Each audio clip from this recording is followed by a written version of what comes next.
membru faraon. Nu mai puțin, bro, ca să-ți dau mod. Ia să vedem unde trebuie să intru eu. Deci trebuie să intru aici, după aceea la moderatori. Mai puțin. De asta nici m-am uitat, am crezut că este membru Epic și nu m-am mai uitat. Avem 500.172 de abonați deja.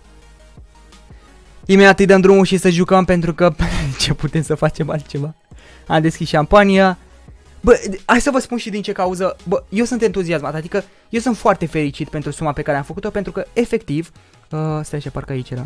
Efectiv nu credeam că o să ajung la abonații aceștia.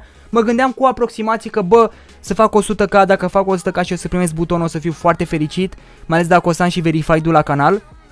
Am zis asta, știți bine că ultima dată când am deschis șampania mea că am sărit în cap, dopul, și aia s-a întâmplat la 100k. Am făcut atât de rapid 500k încât, bă, a trecut timpul ăsta, nu știu frate, parcă acum 2-3 luni am făcut, bă, parcă acum 2-3 luni am făcut 100k, atât de rapid a trecut. Eduard salvează, opa, nu s-a pus, trebuie să mai pun o dată și salvează. Ok, gata, perfect.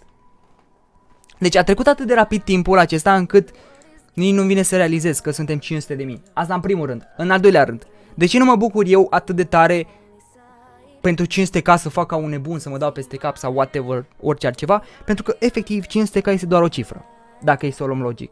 Eu am persoane care mă susțin și sunt alături de mine și sunt abonați chiar și de la 50.000, chiar și de la 30.000.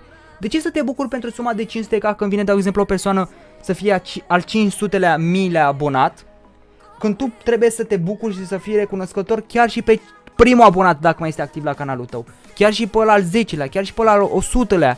Bro, nu trebuie să te bucuri și să zici am făcut 500k, 500k contează, restul nu mai contează absolut deloc. Bro, trebuie să fii recunoscător și să mulțumești tuturor din spate, tuturor chiar și de la 499.000 de abonați și de la 301 abonați și de la 305.000 abonați. Să rămân de ziua ta, nu Mariana, am făcut 500k, bro. Nu este ziua mea. Deci de asta eu niciodată nu fac pentru un număr, anumit număr de abonați sau așa mai departe ca ultimul nebun sau whatever. Eu trimis de la 25k abonați, mersi mult, bobo. Eu sunt de la 200k, zice Radu. Da, uite, vedeți, sunt foarte multe persoane de la o sumă foarte mică care sunt alături de mine. Asta nu înseamnă că pentru 500k sau când o să...